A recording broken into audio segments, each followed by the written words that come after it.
All right, hey, what's going on this week here on What's the Story with our special interview guest for this week? It's Grantley Buffalo. So, guys, go ahead and tell us your names and kind of what you do. My name is Joey Peters, and I'm the drummer in the group. And this is Phillips here, and playing some guitar and singing and stuff. All right, so you guys right now are on tour for your latest release, Jubilee. Now, how is this record different from the last record, Copperopolis, and the previous records like Mighty Joe Moon? How is this record different? This is, well, definitely the fourth album. The fourth record and also our summer record. Yeah, that's Okay. true. Yeah. If every album, were made for a season, this would be our summer blowout. Okay. Actually, what I mean by different is, like, I noticed that you guys took a producer on this one. You haven't done that before. Is it different writing for a producer, or was that all taken care of beforehand?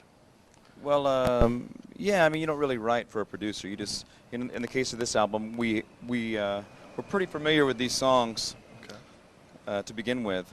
Joey and I had made demos at home on the 4-track, and some 8-track demos, and then we started having meetings with folks. And at a certain point in time, we met up with this guy Paul Fox.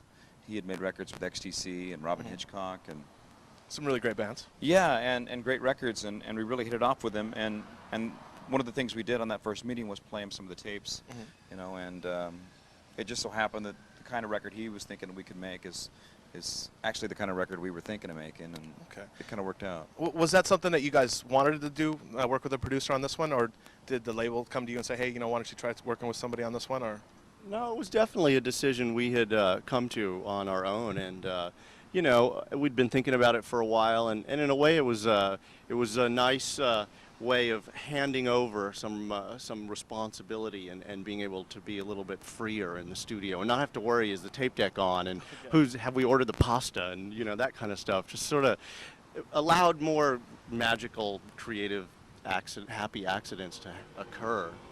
Okay, and one thing that, as far as I know anyway, I may be wrong, but just the similarity to not working with a producer, you guys doing it yourself.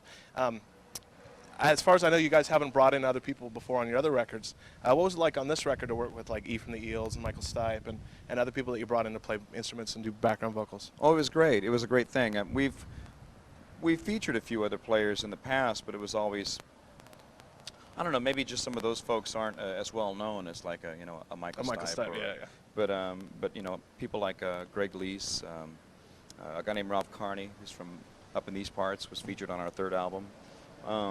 We've had some people like that, but I imagine the record was probably in its 10th hour when we invited some of these friends to come by. Okay. And it was great. They brought personality to the record and kept it in a very party atmosphere. Okay. And so I know that you guys are pretty good friends with the guys from REM. So was that something that Michael said to you, I want to come and work on your record, or did you ask him? Well, there was one song in particular, Everybody Needs a Little Sanctuary is the name of the song. Okay. And, it just had such a drone to it that it kind of called out for Michael's inclusion. And he was making his way across the desert at the time, and we were talking on the phone, and I told him I had this song, and he liked the title, and it just happened that he was in town at the time. He was able to spend about 10 or 15 minutes in the studio with us. Okay. And his beeper was going off, and he had to head out to power meetings. But it was great. It was wonderful to have him there, and every time I hear that song, I can kind of stand back like an audience member and enjoy it.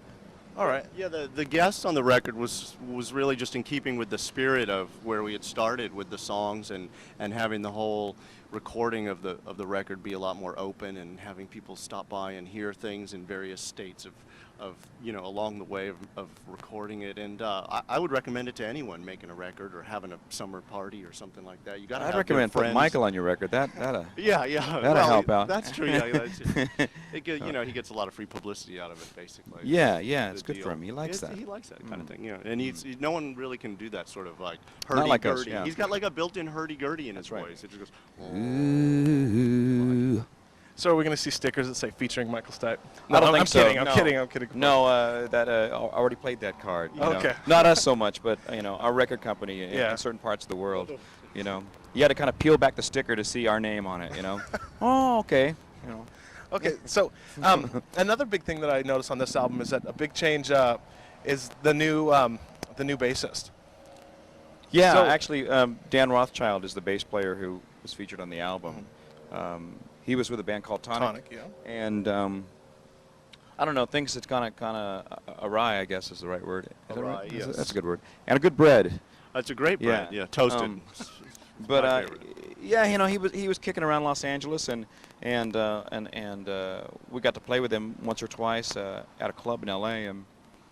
And so he just came in. It was a real natural thing. He's actually doing his own band these days. Okay. And so we're traveling with two other fellas. Bill Bonk is playing bass, and he had been out with Ron Sexsmith for a long time. Okay. And then another guy named Phil Parlapiano who's playing piano and mandolin and things like that. Okay. So was it different writing this record without a permanent bassist in mind? No, I wouldn't say so. If anything, it sort of freed up the process. Some of the songs, with some of the songs I began on the bass, you know. Okay. A little riff here or there, you know. And Joey and I would work through songs where, like I was saying, we'd make 4-track recordings. I'd play the bass. Sometimes we start with bass and drums. Not like bass and drum, Bass and drum. like Yeah, that. not bass drum not like albums. drum and bass, or bass and drum. Well, yeah, anyhow. That kind of thing. And then, you know, you can work it any fashion. It sort of like broke down all the methods and routines that we, you know, might have fallen into and made it fresh. Okay, all right. So right now we're going to end this whole thing, and I'm going to say thanks a lot to you guys for joining us here on What's the Story. And I want everybody out there to go check out their brand new album, Jubilee. So stick around right now for a video coming up from these guys. Thanks a lot.